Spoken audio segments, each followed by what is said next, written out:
Esperamos,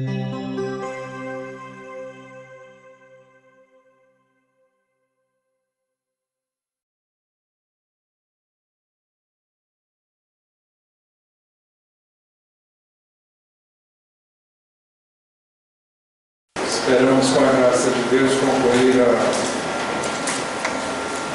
o estudo da Epístola aos Romanos nesta noite. Nós já vimos a divisão que pode ser dada ao livro e já temos mostrado já vários domingos essa divisão da Epístola aos Romanos. Nós temos uma introdução, o corpo da Epístola, a conclusão e o último capítulo é um anexo à Epístola. Nós estamos examinando exatamente o anexo à Epístola e da última vez nós vimos os versos 1 a 5a. Depois disso, nós temos uma série de saudações. Nós temos que lembrar que Paulo estava escrevendo aos romanos, possivelmente de Éfeso, não sabemos com certeza, e ele estava transmitindo àqueles que estavam em Roma essas saudações. Então, todas as pessoas que vão ser citadas agora, na época estavam em Roma. Saúdem meu amado irmão Epêneto, que foi o primeiro convertido a Cristo na província da Ásia. Converteu na Ásia, agora estava lá em Roma. Saúdem Maria, que trabalhou arduamente por vocês. Saúdem Andrônico e Júnias, meus parentes que estiveram na prisão comigo. São notáveis entre os apóstolos e estavam em Cristo antes de mim.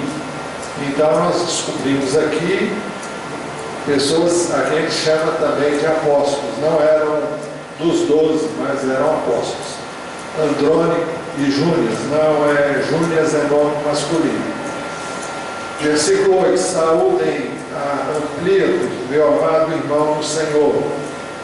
Saúdem Urbano, nosso cooperador em Cristo, e meu amado irmão Estaques. Saúdem a Pérez, aprovado em Cristo. Saúdem os que pertencem à casa de Aristóbulo. Saúdem Herodião, meu parente. Saúdem os da casa de Narciso, que estão no Senhor. Saúdem Trifena e Trifosa, mulheres que trabalham arduamente no Senhor. Saúdem a amada Pérside, outra que trabalhou arduamente no Senhor. Saúdem Rufo, eleito no Senhor, e sua mãe, que tem sido mãe também para mim. Segundo a tradição, Rufo teria sido aquele homem que foi, quando Jesus estava carregando na cruz, ele caiu e foi determinado que ele ajudasse. Saúdem a Sínclito, Flegonte, Hermes, Pátrobas, Hermas e os irmãos que estão com eles. Saúdem Filólogo, Júlia, Nereu e sua irmã, e também Olimpas, e todos os santos que estão com eles. Agora então ele diz no verso 16: todas as igrejas de Cristo enviam-lhes saudações. As igrejas com as quais ele tinha contato naturalmente.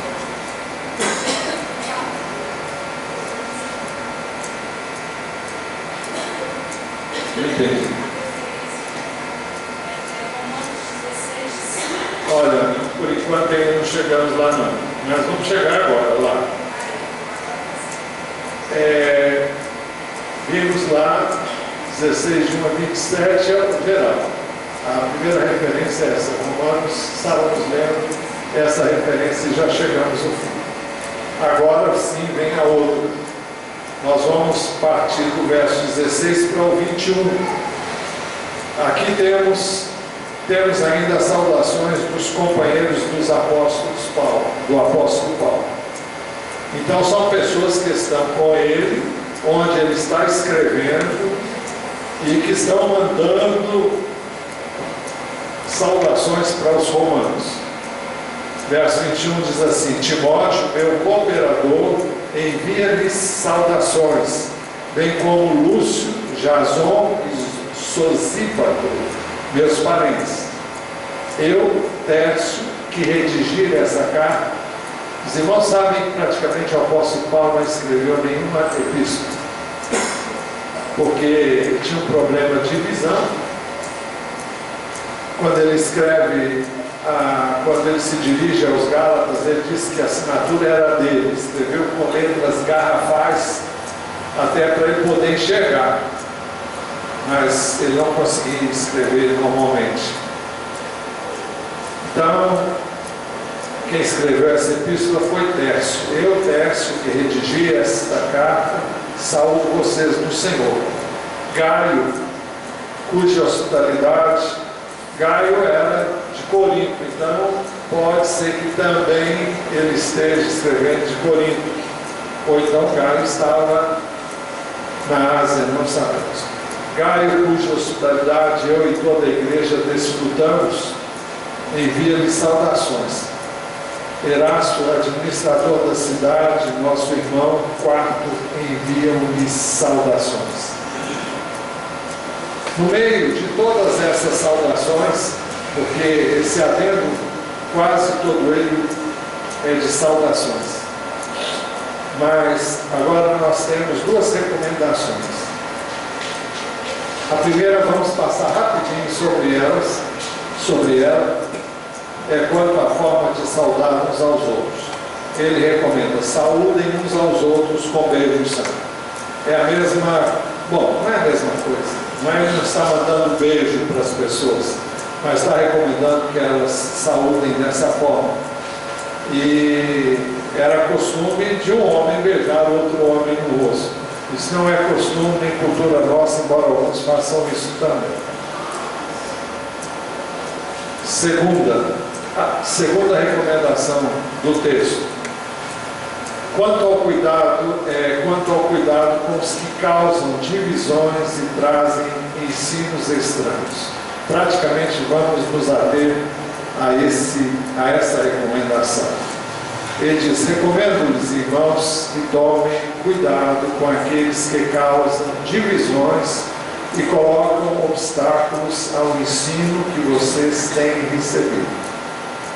O texto deixa claro que são aqueles que causam divisões porque eles criam embaraços ao ensino que lhes havia sido dado, não só pelo apóstolo Paulo, mas pelas pessoas que eram referência em termos de ensino à luz do ensino do próprio Senhor Jesus, né?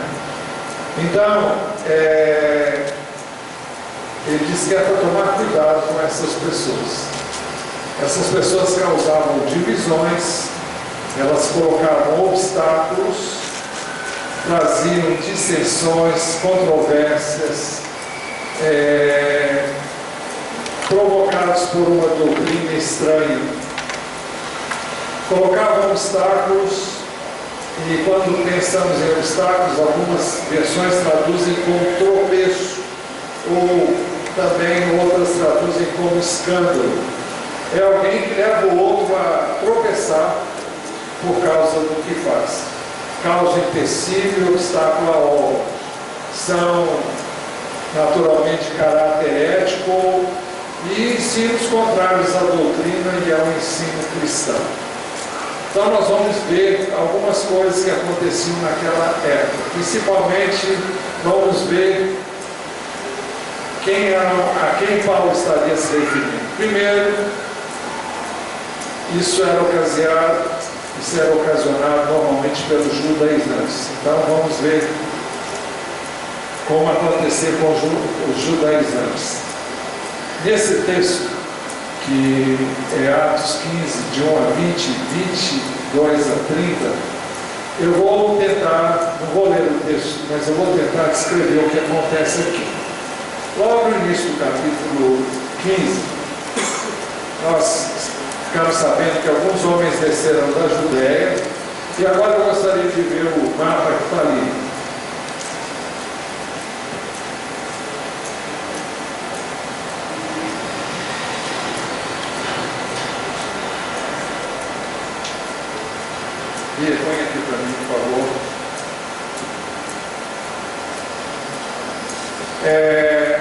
Cadê o mapa?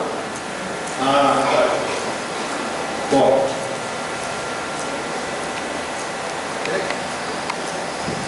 Não tem nada. Ele diz assim: alguns homens desceram da Judéia para Antioquia e passaram a ensinar aos irmãos.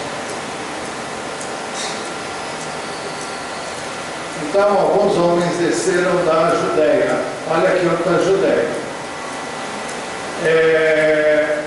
Então, eles saíram daqui. Paulo estava aqui em Antioquia, da Síria, porque tem uma outra Antioquia da Psídia aqui. Mas ele está se referindo à Antioquia da Síria, onde era uma base missionária. Então, ele está dizendo: alguns homens desceram da Judéia para Antioquia. Então saíram daqui e foram lá para Antioquia para criar problema.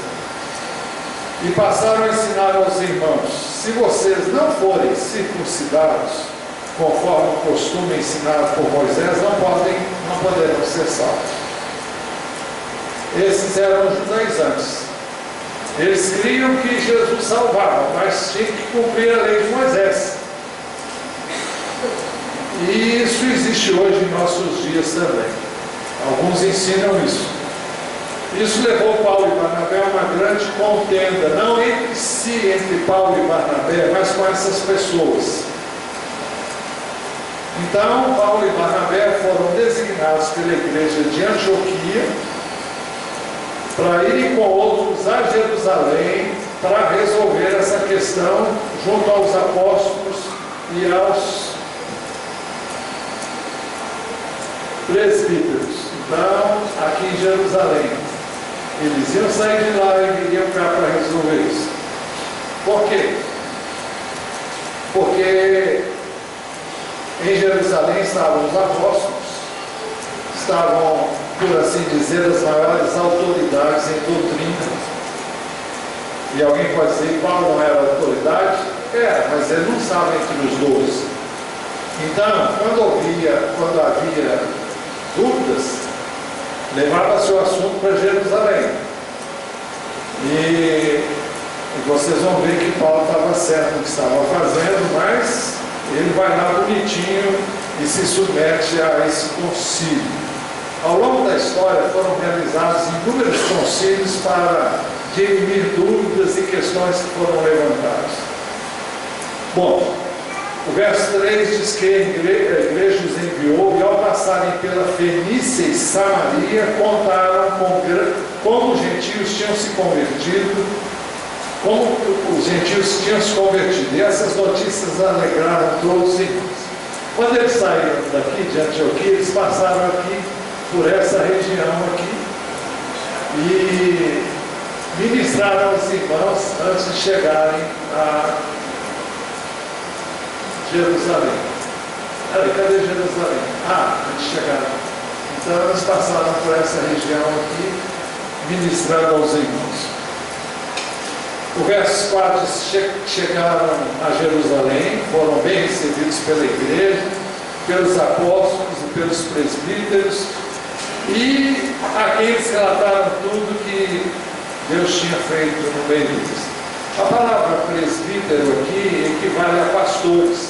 Presbítero significa ancião, e ela é usada de maneira alternada com bispos, que significa supervisor, e com a palavra pastor, que é quem pastoreia, mas dizem respeito a um só ministério.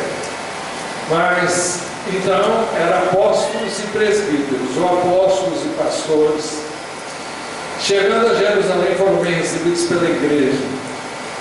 Aí então, quando a igreja se reuniu, o verso 5 diz que alguns se levantaram do partido religioso dos fariseus, que haviam crido, eles tinham crido em Jesus, e disseram: é necessário circuncidá-los e exigir deles que obedeçam à lei de Moisés. Os apóstolos e os presbíteros se reuniram para considerar esta questão. Depois de muita discussão, Pedro levantou-se e dirigiu-se a eles. Pedro então conta a história de Cornélio, que é narrada no capítulo 10, registrada no capítulo 10. Então, os conflitos que o próprio Pedro teve com ele mesmo para poder ir falar de Jesus para um gentio, como era Cornélio. E ele vai mostrar que Deus mostrou que havia recebido os gentios da mesma forma como eles, porque concedeu o Espírito Santo a eles da mesma forma como eles tinham recebido no início. E é muito interessante uma declaração de Pedro. Ele diz assim, no verso 10: então, por que agora vocês estão querendo tentar a Deus, pondo sobre os discípulos um jugo que nem nós, nem nossos antepassados conseguimos suportar? Em outras palavras, quem conseguiu cumprir a lei? De modo nenhum, cremos que somos salvos pela graça de nosso Senhor Jesus, assim como eles também. Então Pedro está dizendo, olha, nós, judeus, fomos salvos pela graça, assim como eles também. E o texto diz que a Assembleia ficou em silêncio. Barnabé e Paulo começaram a falar do que Deus tinha feito entre os gentios. Depois vem Tiago. Tiago era irmão de Jesus, era um líder muito influente. E ele, então, mostra na Bíblia como Deus havia elegido os gentios. No verso 22 diz assim: então os apóstolos e os presbíteros com toda a igreja decidiram escolher alguns dentre eles e enviá-los a Antioquia, com Paulo e Barnabé. Escolheram Judas, chamado Barsabás, e Silas, dois líderes entre os irmãos. E com eles enviaram a seguinte carta aos irmãos apóstolos, os irmãos apóstolos e presbíteros, aos cristãos gentios que estão em Antioquia, na Síria e na Cilícia, saudações. Soubemos que alguns saíram do nosso meio sem nossa autorização e os perturbaram, transtornando a mente de vocês com o que disseram. Assim concordamos todos em escolher alguns homens e enviá-los a vocês com os nossos amados irmãos Paulo e Barnabé, homens que têm arriscado a vida pelo nome de nosso Senhor Jesus Cristo. Portanto, estamos enviando Judas e Silas para confirmarem verbalmente o que estamos escrevendo. Pareceu bem ao Espírito Santo e a nós não impor a vocês nada além das seguintes exigências necessárias. São coisas que os judeus faziam, que se os gentios fizessem, ia escandalizar muitos os judeus, e que deviam ser evitados, que se abstenham da comida sacrificada aos ídolos. Tudo que foi oferecido a ídolos não comam. Do sangue, eles não deviam comer, beber, comer sangue. E eu já falei aqui muitas vezes que quando o Velho Testamento proibiu comer sangue, Deus tinha em mente preservar o povo de transmissão de doenças que normalmente vêm através do sangue. Sobretudo, hoje ainda carne animal passada. Tem gente que gosta, eu fujo dessas coisas. Existe uma doença aí que que dá um problema. A Bia já teve isso, a minha filha, e deu um trabalho tremendo para curar isso. É resultado de carne animal passada. Se abstém da comida sacrificada aos ídolos, do sangue, da carne de animais estrangulados. Quando o animal é estrangulado, ele segrega hormônios resultantes do seu sofrimento que vão para o sangue dele e fazem um mal lascado para a saúde. São coisas que que a medicina moderna descobre. E da imoralidade sexual. Vocês farão bem em evitar essas coisas. E alguém diz, não, é só isso? O resto vale, tudo pode fazer qualquer coisa? Não, Jesus ensinou 2 mandamentos principais, que não dizer um só.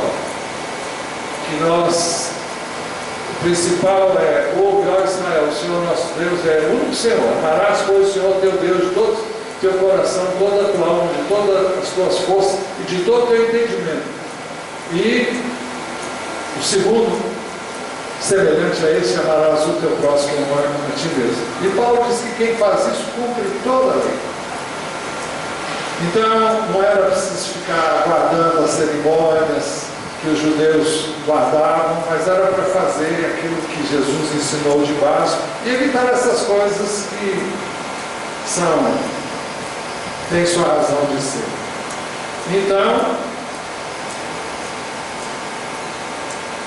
eles terminam assim: vocês farão bens em evitar essas coisas e que tudo lhes vá bem. Então eles passaram pelas cidades e deram esse recado e tudo se resolveu. Paulo teve um problema sério com os Gálatas. Os Gálatas haviam se convertido a Jesus, depois foram judaizantes lá e ensinaram a mesma coisa. Então Paulo escreveu para eles dizendo assim, Gálatas 5:2. Olha, agora é o próximo. Gálatas 5:2. Ouçam bem o que eu, Paulo, lhes digo: caso se deixem circuncidar, Cristo de nada lhes servirá. Se você está se circuncidando para ser salvo, você está dizendo que o que Cristo fez não valeu nada. De novo declaro que todo homem que se deixa circuncidar, que está obrigado a cumprir toda a lei. Vocês que procuram ser justificados pela lei, separaram-se de Cristo, caíram da graça. O que significa isso? Olha, Jesus é suficiente. Você não precisa de nada. Você não é salvo porque faz isso, aquilo ou aquilo outro. Ou você descansa inteiramente na obra redentora de Jesus na cruz, ou então você não pode ser salvo. Você não é salvo porque é bonzinho, você não é salvo porque frequenta a igreja, você não é salvo porque foi batizado, você não é salvo porque lê a Bíblia, você não é salvo porque ora. Então não precisa fazer essas coisas. Você deve fazer essas coisas, mas nenhuma delas salva você não. E a circuncisão? É uma boa, se você pode, você quando casar vai abençoar muito sua esposa, se você for circuncidar. Está provado que as mulheres judias têm o menor índice de câncer no colo do útero do mundo, porque os judeus se circuncidam. Então, eu não vou falar de detalhes, mas eu vou falar assim. A glande, quando o homem não é circuncidado, aquela pele que cobre a glande, ela acumula uma quantidade enorme de secreções que se secam ali, mas depois, na relação sexual, são altamente cancerígenas. Se você nunca foi circuncidado, antes de ter um relacionamento com a sua esposa, você deve fazer uma asepsia bem feita e você evita também que isso aconteça. É uma maneira. Mas os judeus não tinham esse problema. Bem, escrevendo aos Gálatas 3:11, ele diz: é evidente que diante de Deus ninguém é justificado pela lei, pois o justo viverá pela fé. Então vamos pensar, ele pede que eles se guardassem quanto ao cuidado com os que causam divisões e trazem ensinos estranhos. Nós falamos como os judaizantes, agora vamos ver como os gnósticos dos céticos. Quem eram esses camaradas? Eles ensinavam que Cristo não era tão divino quanto Deus Pai. Eles diziam que Cristo seria apenas um aeon, pertencendo a uma ordem semelhante à dos anjos. Mas ele não era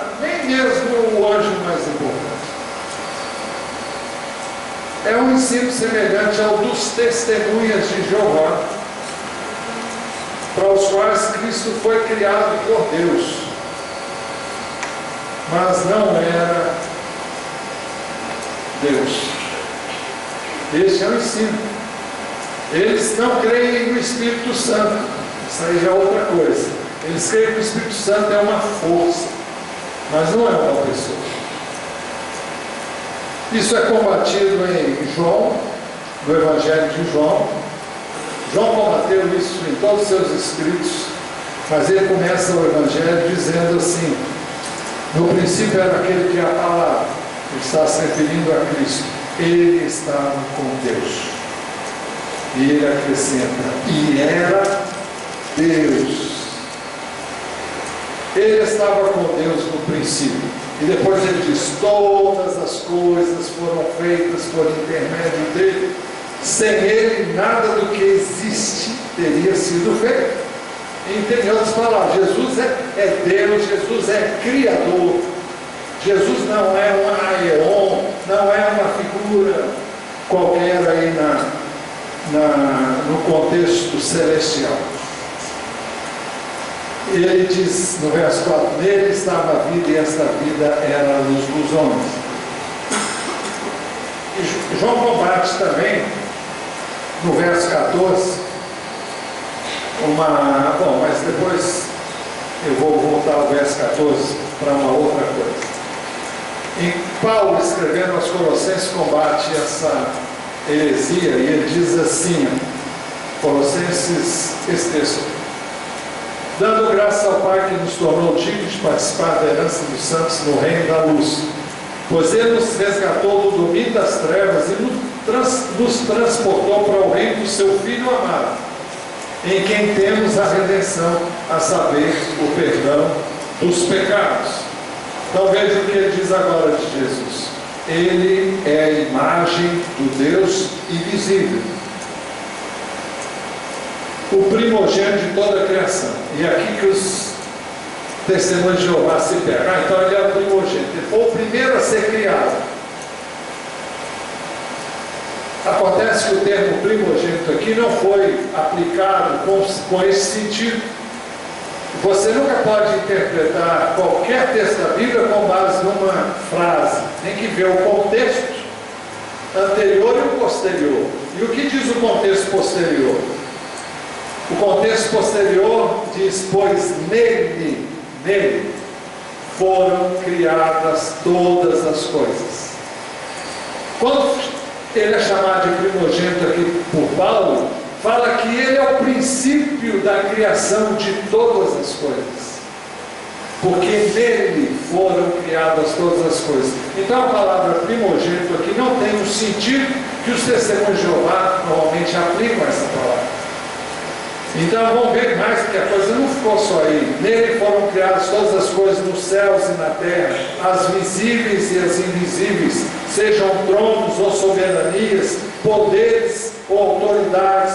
Todas as coisas foram criadas por ele e para ele. Ele é antes de todas as coisas.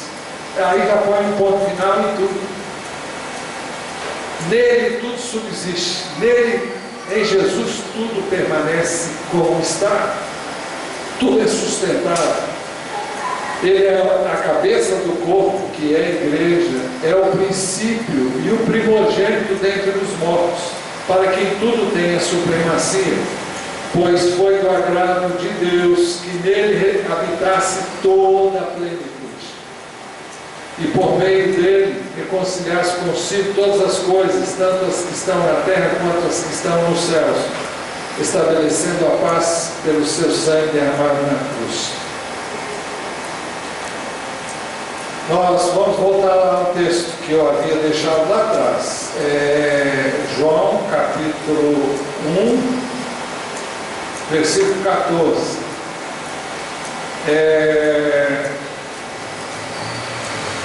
Muitos diziam que... Peraí, deixa eu ver isso aqui. Muitos diziam que Jesus, quando veio ao mundo, não veio como homem, ele veio como se fosse um anjo, e como se fosse um espírito, que se manifestava de maneira, se tornava visível. É por isso que João 1,14 ele diz: nele, aquele que é a palavra, tornou-se carne e viveu entre nós. Vimos a sua glória, glória como do unigênito vindo do Pai, cheio de graça e de verdade. Olha, nós estivemos com ele, nós vimos, e ele faz isso na primeira epístola, tem o seu nome com muitos detalhes. Depois, na 1 de João, capítulo 4, versos 1 e 2, aí, ele diz: amados, não creem em qualquer espírito, mas examinem os espíritos para ver se eles procedem de Deus, porque muitos falsos profetas têm saído pelo mundo. Vocês podem reconhecer o Espírito de Deus deste modo: todo espírito que confessa que Jesus veio em carne procede de Deus.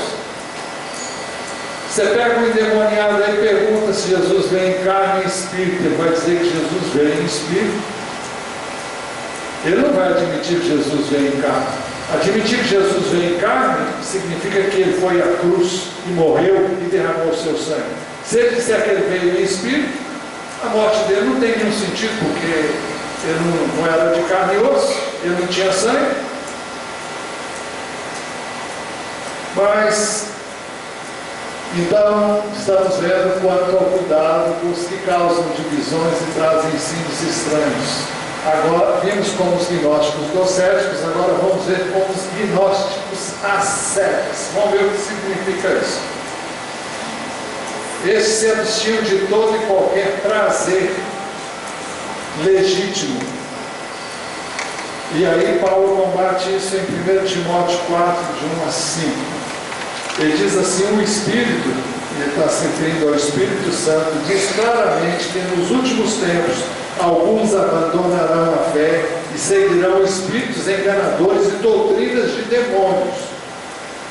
Tais ensinamentos vêm de homens hipócritas e mentirosos que têm a consciência cauterizada e proíbem o casamento. Dizem que o homem não deve casar. São celibatários.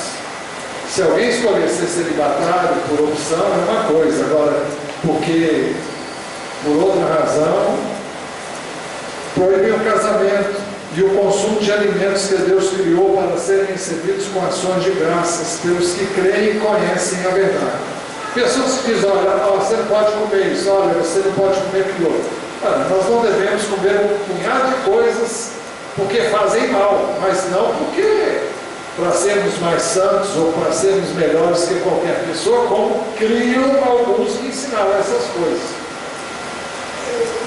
E ele diz no verso 4: pois tudo que Deus criou é bom e nada deve ser rejeitado se for recebido com ação de graças, pois é santificado pela palavra de Deus e pela oração.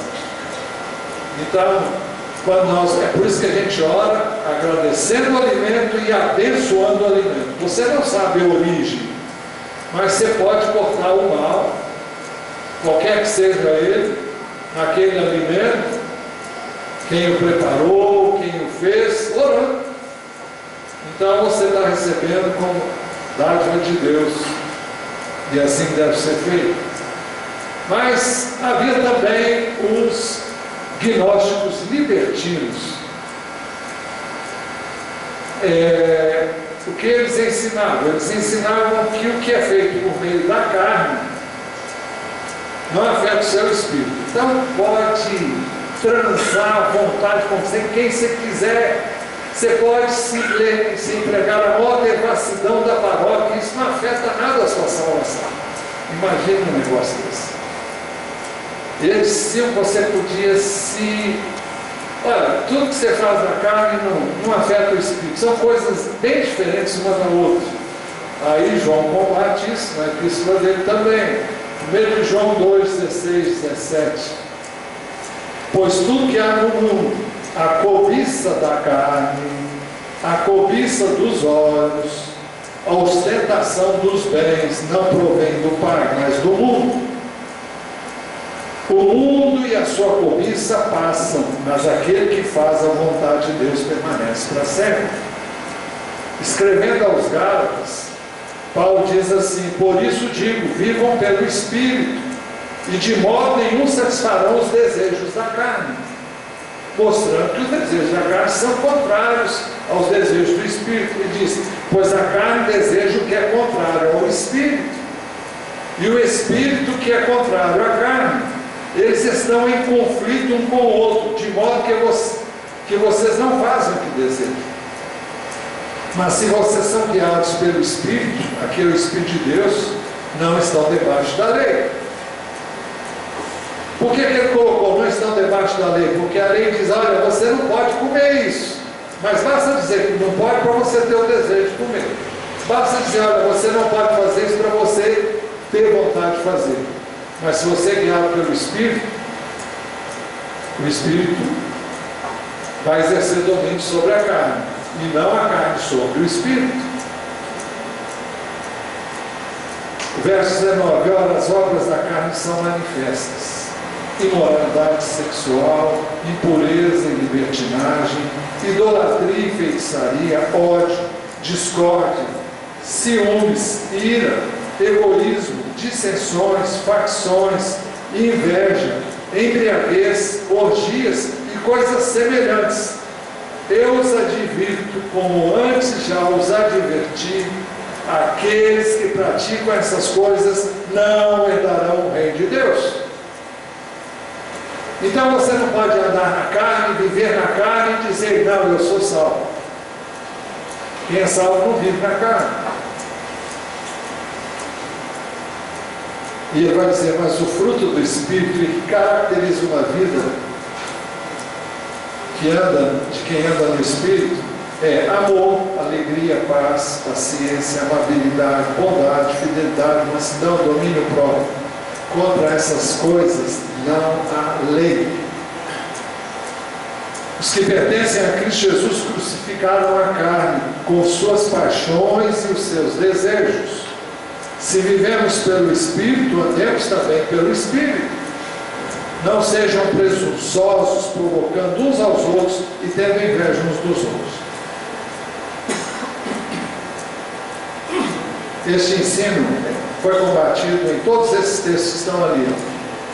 Eu não vou ler, porque são muitos, mas tem um monte aí para vocês. Se vocês quiserem, depois peçam a Elisângela, ela manda isso para vocês. Hoje temos muitos outros ensinos diversos e estranhos nas Escrituras, como é o caso da teologia da prosperidade, que acho que está perdendo muita força, mas ainda tem. Ainda existe aí de montão. O que afirma a teologia da prosperidade? Afirma que o cristão não tem que sofrer. Afirma que o cristão não tem que ficar enfermo. É falta de fé, irmão. Por isso que você adoeceu. Se você tiver fé, você não fica doente. Se você tiver fé, você não sofre. Ele diz que cristão não pode ser pobre, porque se for pobre, tem alguma coisa errada na sua vida. E que cristão dos bons passa por tribulação. Ensinam que você tem que rejeitar o sofrimento, a enfermidade, a pobreza e a tribulação. Então vamos ver o que a Escritura diz sobre isso. Romanos 8, 17, 18 diz assim: se somos filhos, então somos herdeiros, herdeiros de Deus e co-herdeiros com Cristo, se de fato participamos dos seus sofrimentos, para que também participemos da sua glória. A glória que nos está reservada é antecedida por sofrimento. Não significa que você vai sofrer a vida inteira, mas você passa por pedaços que trazem sofrimento, traz dor, traz tristeza. E ele diz: considero que os nossos sofrimentos atuais não devem ser comparados com a glória que em nós será revelada. É preciso dizer aquilo que Pedro diz na sua epístola que nenhum cristão deve sofrer como um bandido, como um malfeitor, como alguém que faz coisa errada, porque isso aí traz sofrimento mesmo, e não é o sofrimento que Deus quer para você. Agora, se você sofre como cristão para manter os valores que você vê e crê que são valores que você deve cultivar, e por isso você é perseguido na escola ou no trabalho. Muita perseguição hoje é falta de sabedoria, porque você diz coisas que não devia dizer na hora errada, então você se mete em coisas que não devia se meter. Você não tem que criar problema com ninguém. Viva a sua vida e diz: não, eu creio que não devo fazer isso, e pronto. Se alguém perguntar mais, você diz: não, eu creio assim, porque eu sirvo a Jesus. E se quiser mais detalhes, você dá, mas não fica dizendo que, dando a entender que você é melhor do que o cara, porque senão. Hebreus 5, 7, 8 fala do sofrimento de Jesus. Diz assim: durante os seus dias de vida na terra, Jesus ofereceu orações e súplicas em alta voz e com lágrimas àquele que podia salvar da morte, o podia salvar da morte, sendo ouvido por causa da sua reverente submissão. É uma referência ao Getsemane, onde ele pediu: se fosse possível, passe de mim este cálice. Ele foi ouvido. Agora, entre ser ouvido e ser atendido era uma coisa. Ele foi ouvido e não foi atendido, porque ele não disse que era para fazer o que ele queria, ele disse que queria fazer a vontade do Pai, e foi a que prevaleceu. E o verso 8 diz: embora sendo filho, ele aprendeu a obedecer por meio daquilo que sofreu. Nós sempre vamos sofrer quando nós brigamos com a vontade de Deus. A nossa vontade quase sempre ela encontra barreiras. Aliás, a vontade de Deus sempre encontra barreiras em nós. E é como foi dito a Paulo: duro é para ti recalcitrares contra os aguilhões. A ideia é de um boi que dá coices naquele que o aguilhou, naquele que o fere. Fere-se o boi para ele seguir um determinado caminho. É um aguilhão, é uma vara com um ferro na ponta. Quando ele vai e sai para o lugar errado, dá uma cutucada nele, ele volta logo para o lugar. Agora, se o boi resistir e der patada no cara, ele vai se ferir todo, ele vai se machucar todo. E Deus diz: olha, não continua resistindo não. Então todo aquele que resiste à vontade de Deus sofre uma coisa que não tinha que sofrer. Renda-se, entregue-se totalmente nas mãos de Deus, e acabou o sofrimento. Ele acaba. O sofrimento maior que a gente tem é porque a gente briga com a vontade de Deus. Jesus experimentou uma agonia tremenda entre a vontade dele e a do Pai. Depois ele se rendeu totalmente, saiu tranquilo e foi à cruz. Eu não vou dizer que ele não sofreu na cruz, seria loucura dizer um negócio desse, que ele sofreu e muito. Mas a agonia maior, eu penso cá com os meus botões, ele experimentou lá no Getsemane, a ponto dele suar sangue. Era entre a vontade dele e a vontade do Pai, e não tinha nenhum pecado envolvido não. Então Jesus, sendo filho, aprendeu a obedecer. Isso não significa que ele em algum momento tenha desobedecido. Ele aprendeu no meio do sofrimento a obedecer. Obedecer sempre vai trazer alguma dor. O sofrimento vem por causa da vontade sua que conflita com a vontade de Deus. Então, se você se rende, acaba o sofrimento. Quanto às enfermidades, eu sei que você sofre por N coisas. Nós já falamos. Pode ser testemunha de Jesus, você pode ser achincalhado, pode ser ridicularizado, pode ser xingado, pode ser morto, como acontece em muitos lugares no mundo hoje. Mas quanto às enfermidades, Paulo escreve aos Gálatas e ele diz assim: como sabem, foi por causa de uma doença que eu lhes preguei o Evangelho pela primeira vez, é a doença dele. Embora a minha doença lhes tenha sido uma provação, poxa, como é que um cara da estirpe do apóstolo Paulo fica doente? Alguém podia dizer: vocês não me trataram com desprezo ou desdém, isto é, porque eu estava doente. Ao contrário, receberam-me como se eu fosse um anjo de Deus, como o próprio Cristo Jesus.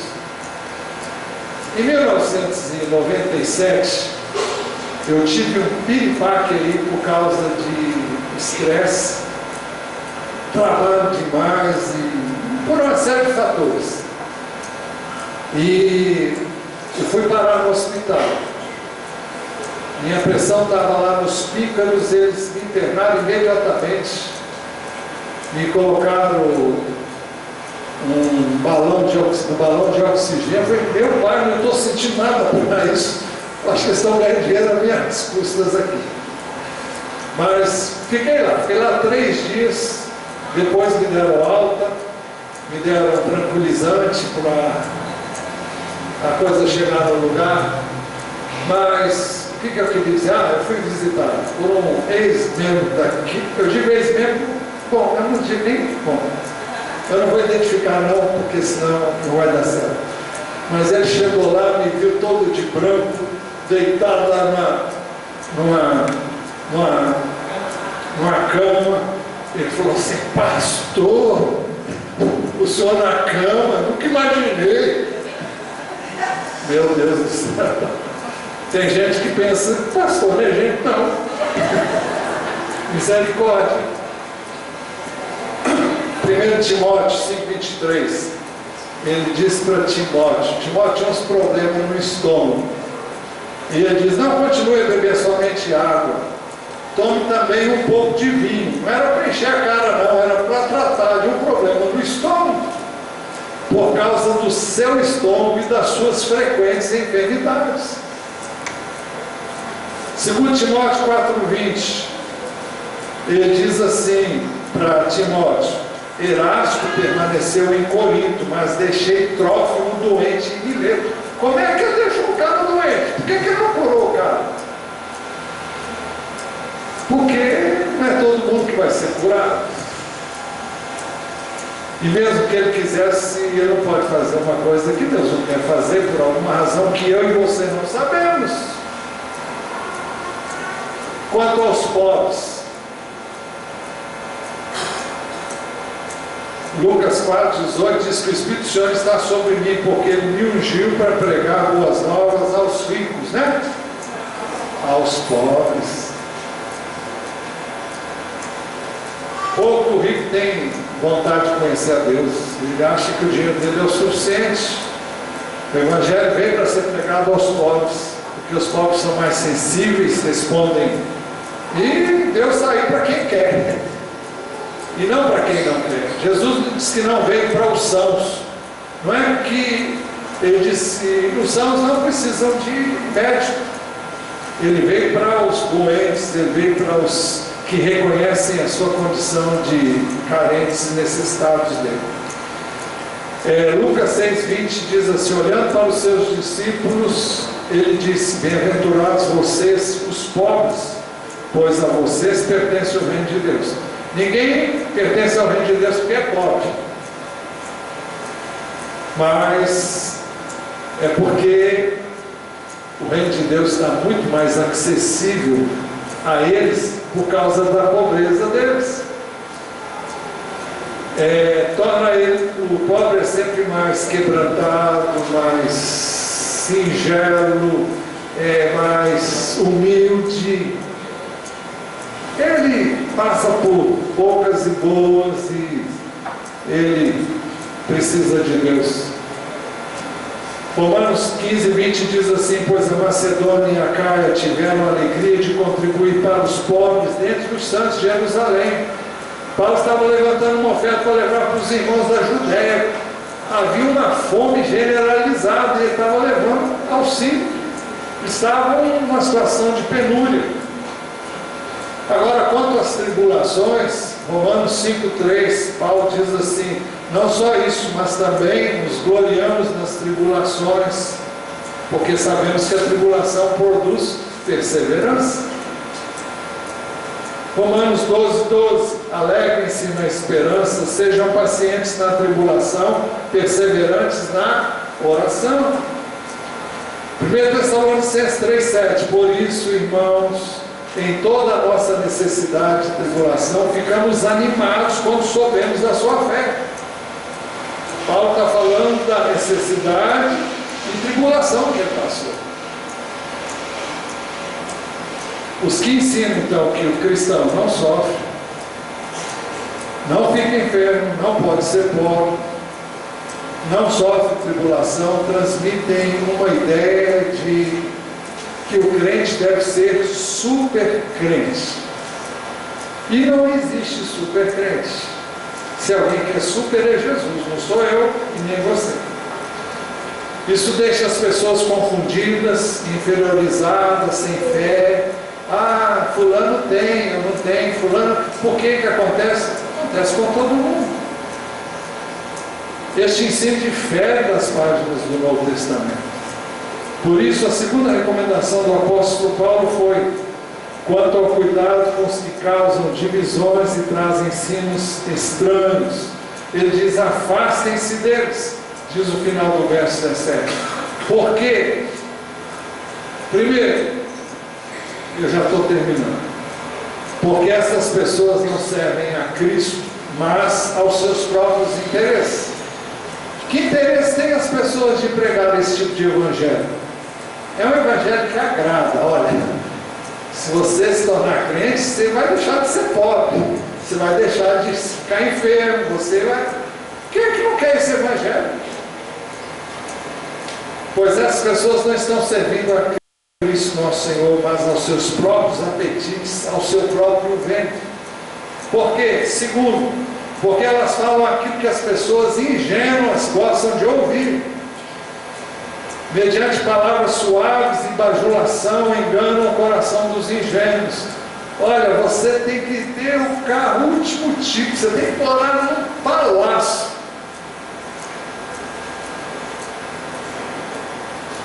Sobre os falsos mestres, o apóstolo Paulo escreveu: irmãos, sigam unidos o meu exemplo e observe os que vivem de acordo com o padrão que lhes apresentamos. Pois, como já lhes disse repetidas vezes, e agora repito com lágrimas, há muitos que vivem como inimigos da cruz de Cristo. O destino deles é a perdição. O seu Deus é o estômago. E eles têm orgulho do que é vergonhoso. Só pensam nas coisas terrenas. Só pensam nas coisas terrenas. A nossa cidadania, porém, está nos céus, de onde esperamos ansiosamente o Salvador, o Senhor Jesus Cristo. Por isso o apóstolo Paulo disse em Romanos 16, 18: pois essas pessoas não estão servindo a Cristo, nosso Senhor, mas a seus próprios apetites, ou como diz outra versão, mas ao seu próprio ventre. Mediante palavras suaves e bajulação enganam os corações dos ingênuos. Por quê? Terceiro, porque ele diz: porque todos falavam da obediência dos romanos. Todos têm ouvido falar da obediência de vocês. E ele continuou: por isso estou muito alegre, mas quero que sejam sábios em relação ao que é bom, e sem malícia em relação ao que é mal.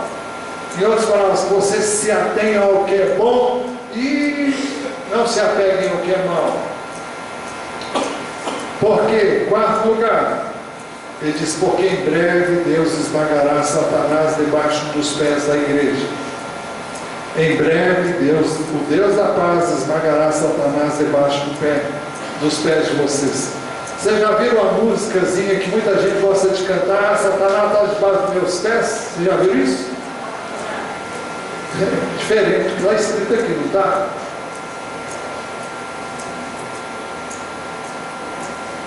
Pedro disse para Jesus: olha, eu nunca vou negar o Senhor, eu nunca estou com o Senhor para o que deve em toda situação. Jesus disse: olha, Satanás me pediu para te peneirar. Toda pessoa que se acha o tal vai ser peneirada.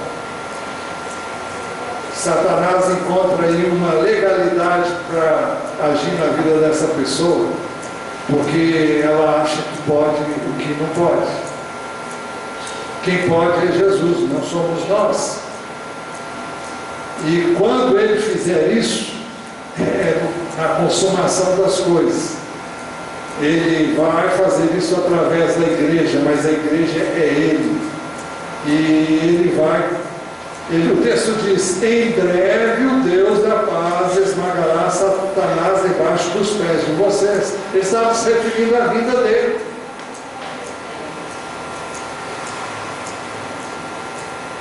Os irmãos veem como surgem tantas coisinhas aqui, ali, alhures, um monte de heresias. E nós temos que conhecer esse livro, gente, porque se você não lê esse livro, você dança feio. Você cai nas artimanhas e começa a fazer coisas que não tem nesse livro, que não tem na palavra de Deus. E, finalmente, o apóstolo abençoou os romanos em duas etapas. A primeira, no verso 20, a segunda parte diz: a graça de nosso Senhor Jesus seja com vocês. A segunda, no verso 24, que entre uma e a outra tem um monte de saudações. Ele diz que a graça de nosso Senhor Jesus Cristo seja com vocês todos. Amém. E ele ainda não acabou. Por último, vem uma doxologia.